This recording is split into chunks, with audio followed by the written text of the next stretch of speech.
Esmeralda ini seakan-akan juga menjawab begitu banyak hero-hero yang dipegang dengan tim Liquid ID. Kayak dari Matilda yang bisa memberikan efek shield, dari Harit juga, atau bahkan Obvious nanti dari Lane Quest. Oke, Juga oke, Purify juga oke. ya Ul. Yes, karena kita akan melihat bagaimana ini match point sebenarnya untuk RRQ Hoshi. Mampukah tim Liquid berhasil untuk bisa mendapatkan setidaknya satu kemenangan terlebih dahulu dan merubah sebuah hal yang sedang mereka hadapi, lose streak di klasemen untuk sementara, dan kita akan langsung saja menuju ke Land of Dogs untuk menyaksikan game yang kedua, match kedua di hari ini. Let's go to the Land of Dogs. Ini dia untuk game yang kedua dengan 1 poin yang sudah dipegang oleh RRQ. Dan kita juga akan melihat bagaimana performance dari setiap side lane-nya. Karena dengan hadirnya Esmeralda, kalau misalnya Res bisa cukup sustain atau stabil di arah early game, dia bisa makan banyak banget. Dia bisa makanin Povius ya, dia bisa makanin juga ke arah Harit di tangan Kabuki. Tapi ya dengan syarat mereka bisa menangin teamfight yang akan mereka ciptakan. Karena dengan hadirnya Kalea tanpa burst damage, kita udah tahu jawabannya. Ya mereka harus sabar, mereka harus tunggu sampai Iritelnya bisa memberikan power DPS setara burst damage Omawa. Tapi jangan lupa nih ya, dengan 3 Purify juga yang dibawakan dengan tim Liquid ID. Kalau ada yang bisa ditarik masuk ke dalam reload manipulation, tim Liquid ID akan susah lah buat keluar dari tim fight-nya juga. Karena 3 Purify, bukan flicker-flicker untuk bisa menghindar nantinya. Tapi, lihat dari emblem setnya masih tetap sama, berarti untuk Esmeralda dengan emblem support ya. Kemarin sempat kita lihat dibawakan dengan Kim juga.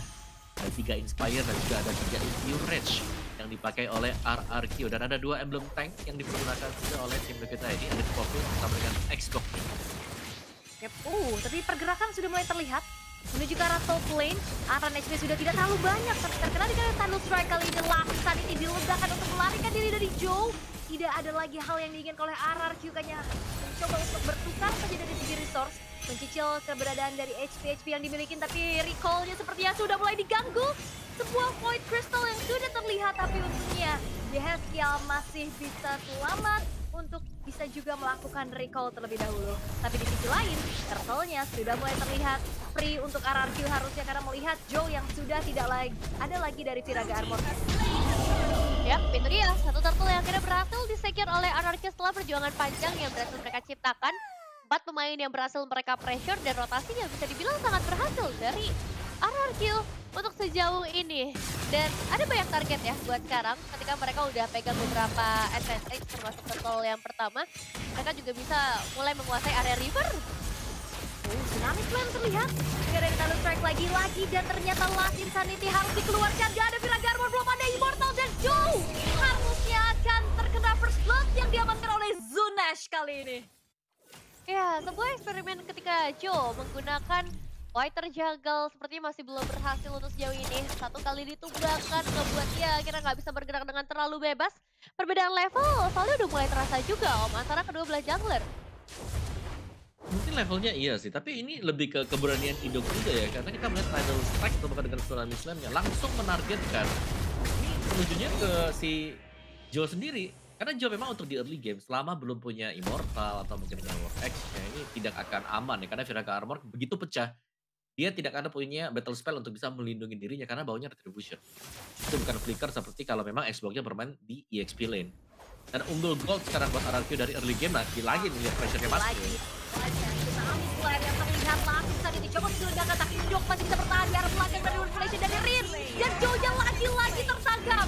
Zunes sendirian mencoba untuk bertahan, tapi Aran langsung fokus dengan ada Infinite Percent, tapi Zunes masih selamat, tapi dengan waktu yang tidak cukup lama. Widhi mendapatkan poin kill walaupun dibalaskan keadaannya dengan yang double kill mulai dikatakan oleh Rin, dan lagi-lagi Widhi-nya menjadi target. Dan Rest yang mendapatkan poin kill tersebut terbilang kali ini apa yang coba untuk dilakukan oleh tim Liquid ID masih belum optimal untuk membalaskan keadaan karena Feeder Ice Strike terlihat, dan Rin masih cukup tenang untuk tidak mengeluarkan flickernya.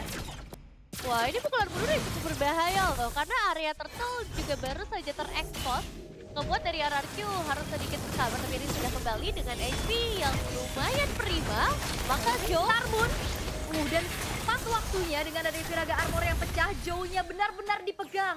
Dan bahkan Fire Missile-nya tidak membuat dirinya selamat lagi, dikejar tersulan, dan Rest menzoning sampai betul-betul di depan inner turret yang masih kokoh berdiri, tapi itu adalah beli waktu yang cukup baik di pada Zunash. Selain men-secure ke arah dari turtle-nya. Iya, ini Red memastikan siapapun yang mencoba untuk mengganggu apa yang mereka perbuat di area turtle harus sampai ke area base, harus pulang dan itu terjadi karena seorang Jong. Dan sekarang dengan keunggulan yang udah makin jauh, audience prediction juga di angka 83%. Ganking ke area gold lane mungkin udah mulai bisa dilakukan. Hampir saja, tapi Kabuki masih cukup aman. Tidak terlalu terburu-buru juga untuk men-trigger ke arah satu buah Purify karena mengetahui Idok nggak siap juga untuk langsung memberikan Tsunami Slam dengan adanya follow up yang masih terlalu jauh di arah belakang. Pada saat ini kita melihat 2.600 gold lead yang dipegang oleh Hierarchy Hoshi, Om. Ya, ini angka yang cukup jauh ya. Purify ternyata dialihkan. Kabuki kali ini masih punya Purify, tapi masalahnya Idok terjebak dan Last Insanity diledakkan oleh Jo. Tapi di sisi lain negara dia satu warrior manipulation betul-betul menjebak bagaimana Kabuki juga bisa ditumbangkan. Winnie pun ikut menghilang, double kill diamankan oleh Toy. Sebuah team fight yang lagi-lagi tanpa rencana berhasil dilakukan dan berhasil menguntungkan untuk teman-teman dari RRQ. Dan sekarang ada auto turret di area mid lane yang begitu mahal harganya yang akan sangat diincar oleh para pemain RRQ demi bisa memperluas jalur invasi mereka. Tapi sejauh ini Om, apa yang harus dilakukan oleh tim Liquid ID?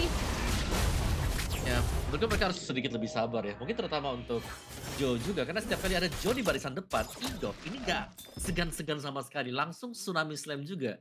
Dan Tsunami Slam ya sebenarnya ini lebih ke memancing biar ada team fight yang dilakukan oleh tim Liquid ID. Dan sejauh ini itu semuanya sangat-sangat berhasil bagi RRQ juga.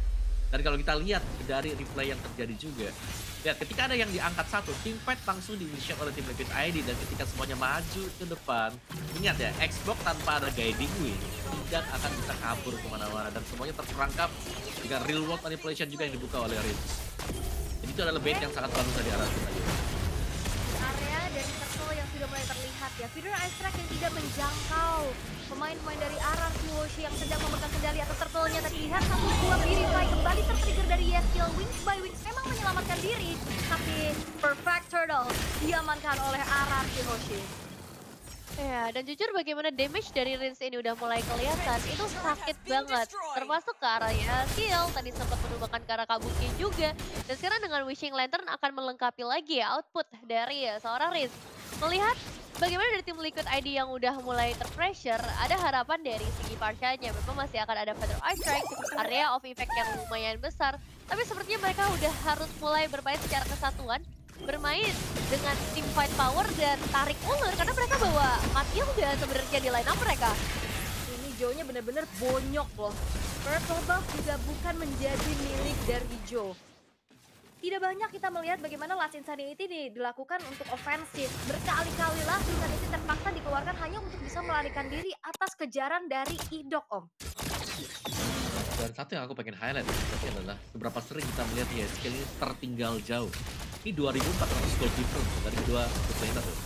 Poho Idok flicker berhasil untuk bisa mendapatkan satu pemain di mana Idoknya pun terjebak di paling depan, tapi ada backup yang dilakukan pula dengan replacement dari belakang. Tapi ini berlaporan dari atas tidak perhatikan sama sekali, Toy-nya perlu hilang. Tapi Toy menuju ke arah fokus yang lainnya lagi dan double kill diamankan pula oleh race-nya. Sekarang Holy Defense bottom lane berhasil untuk di-trigger di menit yang ke-8.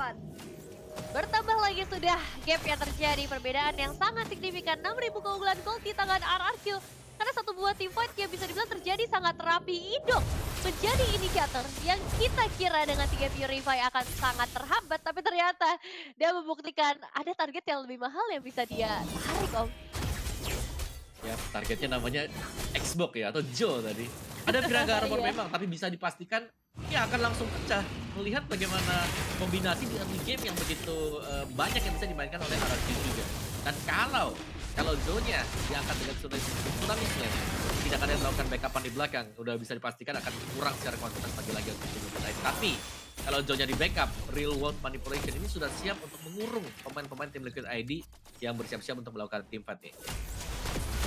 Wah, Tsunami Slam dengan cukup baik ya. Purify dari Yeskiel memang tertrigger, tapi di sisi lain juga akhirnya ada Lord yang bisa didapatkan oleh Zunash secara free. Perlahan gold lead yang dipegang sama RRQ Hoshi semakin bergulir, Nevin. Iya, terus-terusan. Tapi sekarang dengan adanya closing play, apakah ini bakal dipaksa menjadi sebuah team fight yang cukup besar atau hanya sebuah gertakan saja demi bisa ngedapetin inner turret lebih dini sambil menunggu hadirnya Lord dari bagian extreme. Connect langsung menuju ke arah 3 orang, tapi Res menelan damage yang cukup banyak. Res yang masih bisa selamat. Infraction tidak terhentikan. Tolong target, tapi masalahnya Aran terjebak. Dan Aran masih punya guiding untuk bisa menyelamatkan Hari. Dan dengan waktu yang tidak cukup lama, mega kill dikantongi oleh Rin. Sehingga kali ini dari tim Liquid ID, mereka harus mendefense Lord yang akan berjalan di area bottom lane dengan hanya 4 poin saja. Res benar menjadi masalah dari hidup. Dan Kabuki berhasil untuk bisa mendelay lagi, dan bahkan tanpa adanya Purify yang tertrigger Idok. Flicker yang ternyata belum berhasil menjadi inisiasi berlebih lagi dari RRQ Hoshi. Namun masalahnya kali ini dari tim Liquid ID, mereka harus menahan Lord yang sudah mulai dikawal juga pelan oleh RRQ, dan bahkan Kadijo akan menjadi target berikutnya. Oke, sudah mulai dijemput dengan adanya satu buah guiding wing, tapi Junesh dengan satu buah keren red yang begitu menyakitkan, Aran masih bisa bertahan. Diledakkan ke bagian langsung Sanity. Belum ada target yang diinginkan, tapi Red peduli waktu begitu lama di lini paling depan. Shutdown bisa didapatkan oleh Joe. Res benar-benar membeli banyak sekali waktu untuk siapapun itu. Untuk menyelamatkan Toy, untuk Zunesh memberikan damage, atau bahkan sekedar untuk ngebuat Rinsnya bisa kabur dari area pertempuran. Dan ini ngebuat dari tim Liquid ID dalam masalah yang cukup besar. Lord selanjutnya yang ada di area top lane, dan mereka udah kehilangan base rate di bagian bawah yang ngebuat akan ada tugas tambahan buat mereka untuk fokus ke arah wave ini yang selanjutnya juga, Om. Ya, karena RRQ tinggal menunggu kembali ya. Kembalinya Res, terus mereka langsung bisa juga untuk melakukan team fight. Dan sejauh ini Windtalker menjadi item lagi-lagi nih untuk Toy yang sedikit lebih unggul. Tapi power dari Kabuki ini sebenarnya sudah selesai juga. Meskipun ini typically build dari Harit yang tidak terlalu baru ya. Karena yang baru kan ada yang tingkat Khalifa makanya. Ya agak sedikit berbeda ya. Tapi Kabuki sudah punya kemampuan juga untuk melakukan atau memberikan damage yang besar terhadap RRQ kalau ada tim fight yang besar juga. Dengan leading 7.000 gold sebenarnya ini sudah cukup jauh bagi RRQ, tinggal mereka agak sedikit bersabar dulu sekarang, jangan sampai nanti pick off. Karena ya melihat bagaimana situasi yang terjadi, overextend ini seharusnya akan menjadi mimpi buruk untuk RRQ kalau mereka lakukan. Ya, karena emang sebenarnya untuk menahan restnya ini sih yang agak sulit. Secara efek sisi atau efek stun yang dimiliki oleh tim Liquid ID, ini semuanya bisa dibilang sangat minor ya. Hanya ada di arah Povius mungkin, dan itu pun tipis, atau satu eagle dari Widi, dan gak dalam waktu yang lama. Jadi ketika kita ngelihat setup sudah mulai dibuka oleh teman-teman RRQ di area Lord, akan sangat berat untuk tim Liquid ID masuk ke area Lord-nya. Meskipun memang Purify ready dari 3 pemain, tapi kita tahu bagaimana dari Idok, dia nggak pilih-pilih orang, dia akan coba untuk cari siapapun yang muncul di bagian depan, dan dia akan nge-follow up dengan cepat dengan hadirnya Toy juga yang sekarang pegang banyak banget mobilitas. Dia bawa sprint, dan secara emblem juga tadi Toy ngebawain banyak banget mobilitas yang akan memaksimalkan lagi power dari RRQ, Om. Ya benar-benar tarik ulur ya yang terjadi. Ya, tapi kita melihat dua level difference ini akan menjadi pembeda. Dan lihat bagaimana dari Res dan juga Rins ini selalu bisa memberikan poking damage nih Ul. Eagle sudah mau terlihat, Junesh yang memang menjadi target. Tapi lihat bagaimana Widinya pun tak lama dipegangi oleh Res dan Noleh. Mendapat kejauh dari Kabuki, Joe Martin tadi coba untuk melarikan diri, tapi dengan waktu yang tidak cukup lama harus tampuk dari Rins yang akhirnya membuat dari RRQ Hoshi. Mereka tidak akan membutuhkan Lord secara cepat. Falling Star Moon kali ini akan kembali mengincar poin dari tim Liquid ID. Satu wave di arah tengah akan coba dimanfaatkan kembali, dan harusnya akan menjadi one strike push karena Aran mencoba untuk bertahan. Kuat tenaga Yeskiel yang coba untuk dipegang diri di paling belakang, dan Arannya pun harusnya tidak akan bertahan lebih lama lagi, dan fokus menuju ke arah base dan RRQ Hoshi. 2-0 didapatkan. Circling Eagle yang ternyata menjadi pembawa maut bagi tim Liquid ID, dan RRQ berhasil mendapatkan 2-0